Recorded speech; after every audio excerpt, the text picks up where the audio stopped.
on the hiring side, I think a lot of smaller companies. On the hiring point, like this is something that similar to like, you know, both sides of a like a, you know, a husband and wife both think they contribute more to the house. Like everyone thinks they are good at hiring, when in fact like hardly anyone is actually good at hiring. Yeah, there's this great study I like from the University of Toledo a while back, and they filmed trained interviewers, so people who had been trained and certified and are adults at interviewing people, and they had this videotape, and they sliced the videotape up into 10-second chunks, and then they showed the first 10 seconds of an interview. So think about the first 10 seconds of any of your interviews. It's not much, right? It's you shake the person's hand, you sit down, and you maybe get 3 syllables out, and then end scene.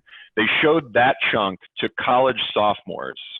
So people who had probably never been through a job search and had never been responsible for hiring somebody. And since we knew the outcomes of those interviews, we asked the college sophomores to say, just tell us, do you think the person got the job or not? Just take a guess. And it turns out they could statistically predict if that person was able to be successful in getting the job from that interview or not.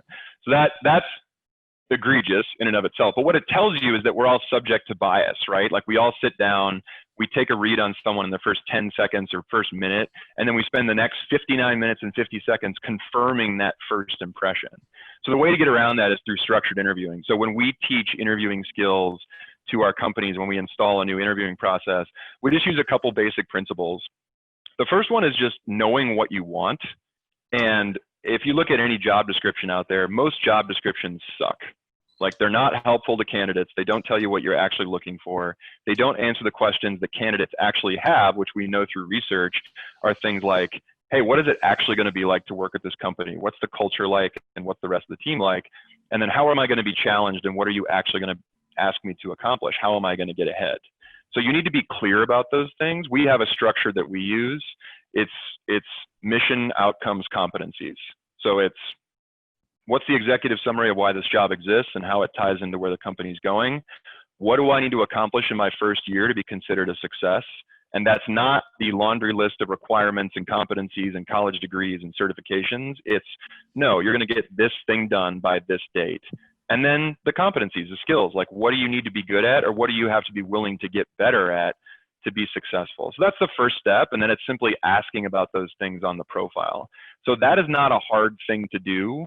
It takes more time, but we consistently get feedback from pretty much every candidate that we talk to, from CEO level down to individual contributors, that they love that format. It's way more clear than anything else out there. And they probably wouldn't have talked to us as small growth stage companies if we weren't as clear as we were in writing those job profiles in a very specific way. So I think that gets lost. People talk about employer branding. As a small growth stage company, you are never going to be an employer of choice. Sorry if that hurts some people's feelings on the phone, but if you're in the technology world, you're always going to be competing against Facebook, Amazon, Google, the big ones out there who have employer branding departments.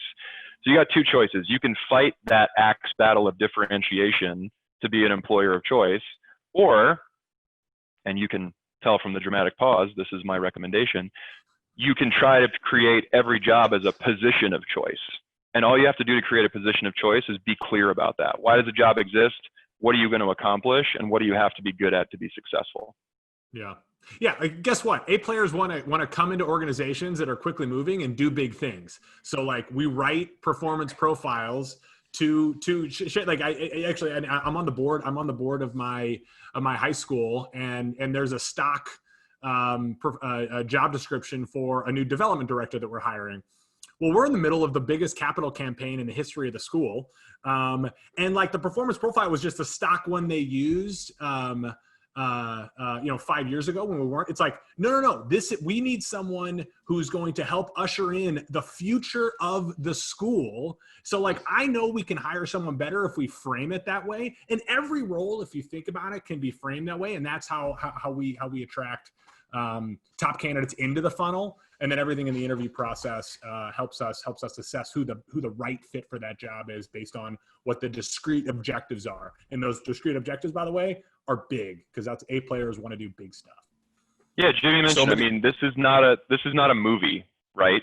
So don't pick someone from central casting. Like figure out what role that person needs to play and then be specific and structure your process around finding the things that you're looking for. Because those people are out there, but it requires more work on the front end to define what you're looking for instead of this amorphous, horrible list of requirements and competencies, and nobody looks at that. Make it helpful and make it clear.